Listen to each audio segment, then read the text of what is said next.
yang mampu memegang mandat sebagai laksamana perempuan pertama di dunia. Resmi terbentuklah tuh Inong Balek, pasukan janda yang berjumlahkan 2.000 orang dari Ratu Elizabeth I. Terus bertarunglah Cornelis melawan Malahayati. Ya, cowok versus cewek lah ceritanya. Halo cuy, hari ini kita akan bahas sejarah Indonesia yang berasal dari Aceh. Halo warga Aceh, semoga kita semua diberikan kesehatan dan juga kesejahteraan. Amin ya robbal alamin. Kisah yang akan kita bahas kali ini adalah kisah yang sangat sulit kita temui karena seperti yang kita tahu, jarang banget Indonesia itu bisa dipandang di dunia internasional.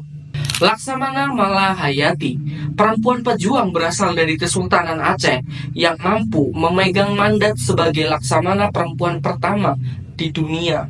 Oke, tanpa berlama-lama lagi, berhubung Pak Razikun nggak masuk karena sedang terjerat kasus pungli LKS. Jadi ayo kita cari tahu, perjalanan hebat Malahayati dipercaya sebagai seorang laksamana dan tentunya melawan penjajah yang ingin menaklukkan dataran Aceh. Oke teman-teman, sebelum kita bahas biografi Laksamana Malahayati, ayo kita bahas dulu sejarah Kesultanan Aceh. Jadi Kesultanan Aceh yang dikenal sebagai Kesultanan Aceh Darussalam adalah sebuah kerajaan Islam yang berdiri di wilayah Aceh, di bagian utara Sumatera, Indonesia. Nah, kesultanan ini didirikan pada awal abad ke-16 oleh Sultan Ali Muhyad Shah. Aceh mencapai puncak kejayaannya pada masa Sultan Iskandar Muda antara tahun 1607 sampai 1636 yang terkenal karena kemajuan militer dan budayanya serta upaya perdagangannya. Kesultanan Aceh juga pusat perdagangan yang penting di Asia Tenggara dan memainkan peran kunci dalam penyebaran Islam di kawasan itu.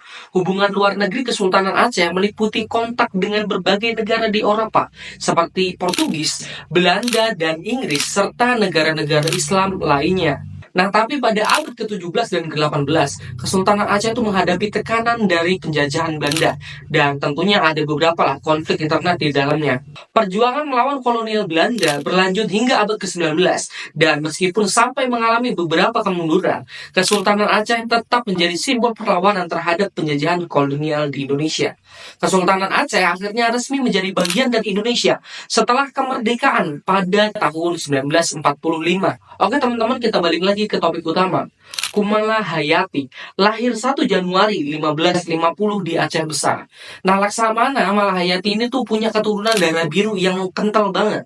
Malahayati tuh lahir dari Kesultanan Aceh. Ayah Malahayati adalah Panglima Angkatan Laut Kesultanan Aceh yang bernama Laksamana Mahmud Syah dan kakeknya bernama Laksamana Syahid Syah. Terus Sultan Salahuddin Syah, Sultan kedua Kerajaan Aceh yang memerintah antara tahun 1530 hingga 1539. Itu merupakan kakek buyutnya Malahayati. Jadi dari sini kita bisa lihat jelas nih bahwa garis keturunan Malahayati itu emang berasal dari golongan pemimpin, golongan orang-orang yang mampu menghidupkan, menggerakkan, dan juga mengarahkan hidup hajat orang banyak. Lahir dari keluarga kerajaan yang memegang jabatan sultan dan panglima angkatan laut kesultanan, tentunya Malahayati kecil tuh punya motivasi yang kuat banget untuk mengikuti jejak para pendahulunya. Dan ini juga didukung dengan sumber daya yang tersedia. Jadi Malahayati tadi itu kan punya motivasi yang kuat dari keluarganya. Dan juga dibarengi dengan akses untuk menempuh jalan yang sama. Ya kalau kita bilang sekarang tuh namanya privilege. Nah, Malahayati kecil tuh paham banget tuh dengan privilege itu. Jadi ia tuh selalu berusaha memanfaatkan privilege itu dengan sebaik-baiknya. Nah, ini bisa kita lihat setelah Malahayati menyelesaikan pendidikan agama di Munasah, Rangkang, dan juga Dayah. Malahayati melanjutkan pendidikannya ke Akademi Militer Mahat Baitul Maqdis milik Kerajaan Aceh yang dilatih langsung oleh sejumlah guru dari Turki. Nah, ini benar-benar kelihatan ya kalau Malahayati itu memanfaatkan privilege yang ia punya, walaupun ia berasal dari keluarga kerajaan yang semua kebutuhannya tuh terpenuhi, baik dari sandang pangannya ataupun kebutuhan sekunder lainnya. Nggak menjadikan Malahayati jadi seorang yang semena-mena terhadap orang yang lebih rendah darinya. Nah, ini beda banget dengan Anda di luar sana yang kalau udah punya kekuasaan dan jabatan, menganggap orang lain tuh rendah, bisa semena-mena sama orang lain, zolim sama orang lain. Yang kalau merasa punya jet pribadi dan jam Rolex, dunia ini tuh seakan-akan punya Anda sendiri ya. Orang lain tuh dianggap ngontrak. Malu nih sama Malahayati yang walaupun keluarganya memegang kekuasaan tertinggi di Aceh, dia tetaplah jadi seorang yang rendah diri dan rela mengabdikan seluruh hidupnya untuk rakyat. Bukan malah mencekik dan meminta upeti yang tinggi dari rakyat, supaya perutnya sendiri kenyang, sedangkan di luar sana, rakyat kelaparan. Tapi ingat teman-teman, yang barusan aku bilang itu terjadi di negara yang jauh di sana. Di Konoha ya, jauh lah pokoknya. Nggak mungkin lah. Yang kayak gitu tuh nggak mungkin terjadi di Indonesia. Nggak mungkin lah, nggak mungkin. Nggak mungkin kan ya? Oke, balik lagi ke laptop. Di pendidikan tahun pertama dan kedua, Malahayati jalani dengan baik. Bahkan tergolong unggul dan berprestasi. Kemudian berdasarkan motivasinya di awal, Malahayati fokus belajar di Angkatan Laut, mengikuti jejak ayah dan kakeknya. Dan di Akademi Militer ini juga lah Malahayati bertemu dengan Tuanku Mahmudin bin Said Al-Latif. Jadi dari pertemuan itu mulailah benih-benih cinta tuh bersemi, digapai dengan pernikahan keduanya setelah lulus dari akademi. Jadi resmilah tuh Tuanku Mahmudin bin Said Al-Latif sebagai suami dari Malahayati. Oke, sedikit kita percepat. Jadi singkatnya, pada tahun 1585, ketika usia Malahayati menginjak 35 tahun, Malahayati itu dipercaya menjabat sebagai kepala barisan pengawal Istana Rahasia dan juga panglima protokol pemerintahan di bawah pemerintahan Sultan Buyung atau Sultan Ali Riayat Shah II.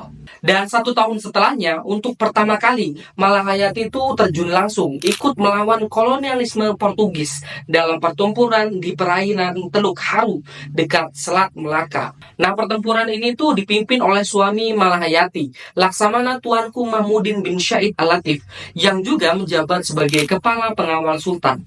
Nah, di saat itulah puluhan kapal kayu Kesultanan Aceh berusaha mencegat kapal-kapal dari Portugis. Pertarungan antar kapal itu terjadi sangat sengit saat itu. Dan dengan perjuangan yang ekstra banget, armada perang Kesultanan Aceh itu mampu memukul mundur Portugis. Tapi sayangnya keberhasilan Aceh memukul mundur Portugis harus dibayar dengan harga yang sangat mahal. Karena tuanku Mahmudin bin Said Al-Latif gugur di medan pertempuran. Ya tentunya saat ini Malahayati itu pasti sedih banget karena kepergian suaminya. Tapi disinilah keteguhan dan keberanian hati seorang perempuan tangguh berjiwa kesatria. Malahayati tak jatuh berlarut-larut meratapi kesedihan. Hal itu malah membakar semangat dan tekad. Malahayati berjanji menuntut balas dan melanjutkan perjuangan suaminya membela tanah Aceh.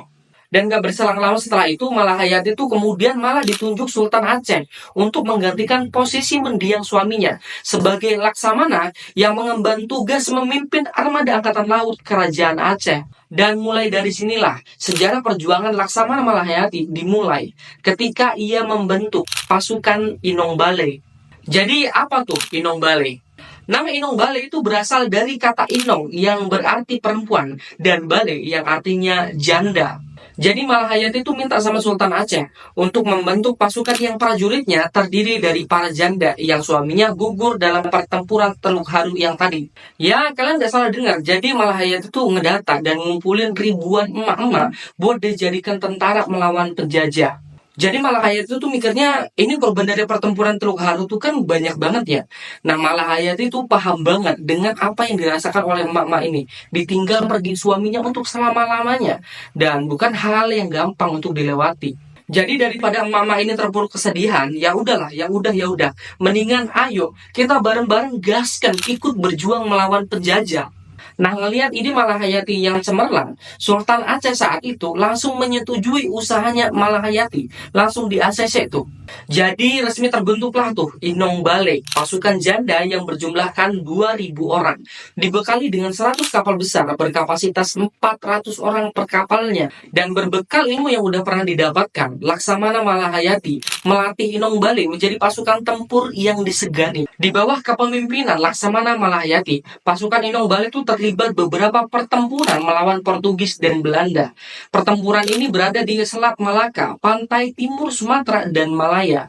Pasukan Inong Bale ini juga menjalankan misi khusus loh untuk mengamankan jalur laut perdagangan Kesultanan serta mengawasi pelabuhan-pelabuhan yang ada di Aceh. Nah, mereka juga sempat membangun benteng Inong Bale di perbukitan dekat Teluk Ramleh Kurang Raya Aceh Besar. Nah, itu agak susah nyebutinnya, jadi tolong dikoreksi teman-teman yang dari Aceh ya. Dan pada tanggal 21 Juni 1599, dua kapal Belanda, De Leeuw dan De Leeuwin, yang dipimpin oleh Cornelis de Houtman dan adiknya Frederik de Houtman, mendarat di pelabuhan Aceh Besar dengan tujuan berburu rempah-rempah. Ya, datanglah tuh Cornelis de Houtman menghadap Sultan Aceh yang tentunya meminta ketersediaan rempah-rempah. Ya, di sini bisa dibilang tanda kutipnya tuh mereka menjajah. Ya, emang kipak sih ini Cornelis ya, datang-datang minta harta dan takhta loh. Kurang ajar banget gak sih?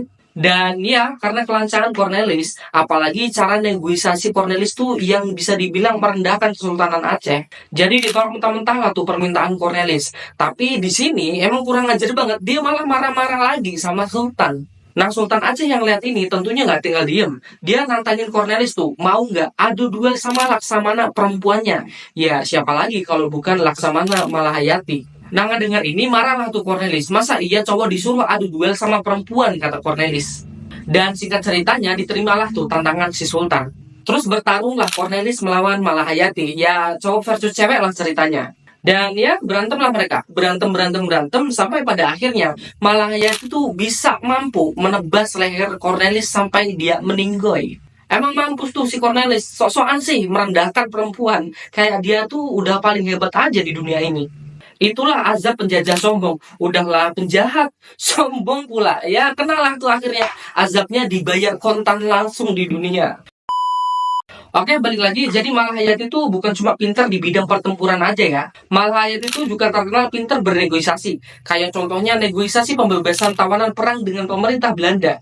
Dan juga negosiasi perdagangan rempah-rempah tanpa niat berperang dengan utusan khusus langsung tuh dari Ratu Elizabeth I pada tahun 1602. Tapi sayangnya pada tahun 1615, Laksamana Malahayati itu dinyatakan tutup usia setelah memimpin pasukan Inong Bali melawan Portugis di Teluk Krueng Raya, perairan Selat Melaka. Lalu jasadnya kemudian dimakamkan di sebuah bukit kecil di desa Lamreh, kecamatan Majid Raya, Kabupaten Aceh Besar. Dan atas perjuangannya membela Aceh, Laksamana Malahayati diangkat sebagai salah satu pahlawan nasional pada tanggal 9 November 2017.